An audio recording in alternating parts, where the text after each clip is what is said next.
They're doing exactly what they did in Gaza, actually. They're displacing people from their homes. What do you mean they're doing what they did in Gaza? Well, 1 million people have been driven from their homes in Gaza. Because and now we have 50,000 people. Why? Because Israel is breaking international law. Oh, not because the ruling governing entity of Gaza declared war on Israel on October 7th. Even if that were true... And that's not true? No, there was a war before October 7th. No. I know Joe Walsh's world began on October 7th, but there's been no occupation since 1967. Hamas didn't even exist in 1967. So the war didn't begin on October the 7th. To claim that Palestinian displacement began with the October 7th attacks is to overlook a history of dispossession that spans over 7 decades. In 1948, during the Nakba, over 750,000 Palestinians were forcibly displaced as Zionist militias, and the Israeli army expelled them from their homes. This forced departure was just the start of ongoing displacement. The 1967 Six-Day War, known as the Nakba, resulted in the occupation of the West Bank, Gaza Strip, and East Jerusalem, displacing an additional 300,000 Palestinians. Since then, Israeli policies, including settlement expansion and home demolitions, have continued to displace Palestinian communities. In 2023 alone, over 4,000 Palestinians were displaced in the West Bank due to these policies. The situation in Gaza is equally dire. Human Rights Watch reports that, as of late 2023, nearly 1.9 million Palestinians, over 85% of Gaza's population, were displaced due to Israeli military operations. But my question is, you're saying now today... Okay, let me ask you this. They initiated the latest stage of this war. 200 kids killed in the West Bank since October 7th. Are you okay with that?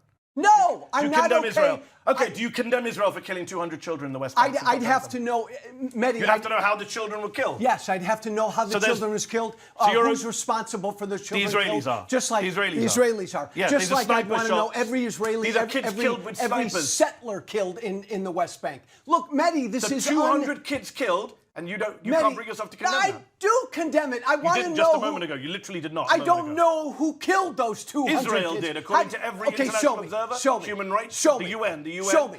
Show me what? Show me. Children. Show me every instant where the two. At this point, the only argument Joe Walsh seems to have is saying, "Show me your sources. Show me your sources." And when someone keeps repeating that instead of acknowledging reality, it shows how deep the denial runs. These aren't hidden numbers or opinions. They come from verified, respected organizations like the United Nations, UNICEF, Save the Children, and Human Rights Watch. The UN Office for the Coordination of Humanitarian Affairs reported that by late 2023, thousands of Palestinian children had been killed by Israeli airstrikes in Gaza. UNICEF called it one of the deadliest conflicts for children in modern history. Yeah, Save the Children said more children were killed in Gaza in just a few weeks than in all the world's conflicts throughout 2022 combined. These aren't anonymous reports, they're official data backed by humanitarian groups on the ground. The evidence is public. Satellite images of entire neighborhoods flattened, hospitals bombed, schools turned into rubble, and parents digging their children out with their bare hands. So when someone demands sources, it's not about wanting the truth. It's about avoiding it. The numbers are documented, the witnesses are there, and the suffering is visible to the entire world. Denying it doesn't make it less real. It just shows how far people will go to defend the indefensible.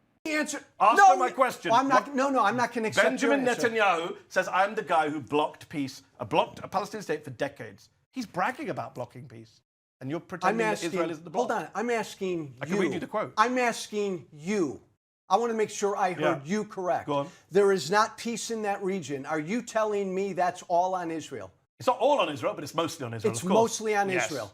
Going back 70, 80 years. Oh, of course. If you want to get into 1948, we could do that. There'll be another show. We don't have time for that today. But in terms of the last couple of decades of the quote-unquote peace process, Netanyahu said, his words, "Everyone knows that I am the one who for decades blocked the establishment of a Palestinian state." He's saying it out loud, and then you go on Twitter and say it's all the Palestinians' fault. That's absurd. It is. No, Joe, it isn't. When Mehdi Hasan says Benjamin Netanyahu has blocked peace and bragged about it, he's not exaggerating. He's quoting Netanyahu's own words and decades of policy. Netanyahu has publicly stated multiple times that he takes pride in preventing the creation of a Palestinian state. In 2015, during his campaign, he said there would be no Palestinian state on my watch. Under Netanyahu's leadership, Israeli settlements in the West Bank expanded massively. massively, despite international law declaring them illegal under the 4th Geneva Convention. According to the UN, the number of settlers has more than doubled since the 1990s, making a two-state solution nearly impossible on the ground. Meanwhile, Netanyahu's governments have undermined peace talks again and again, rejecting the 2002 Arab Peace Initiative, opposing US-led negotiations, and aligning politically with far-right ministers who openly call for annexing the West Bank. So when Joe asks if it's all on Israel, the reality is, no, not all, but mostly, because the side holding power, land, and military control has the responsibility to pursue peace. The Palestinian Authority has long recognized Israel's right to exist, but Israel under Netanyahu has done everything possible to make Palestinian statehood unachievable. And yes, he's bragged about it. You can't block peace for decades, expand settlements, and then blame the occupied for being stateless.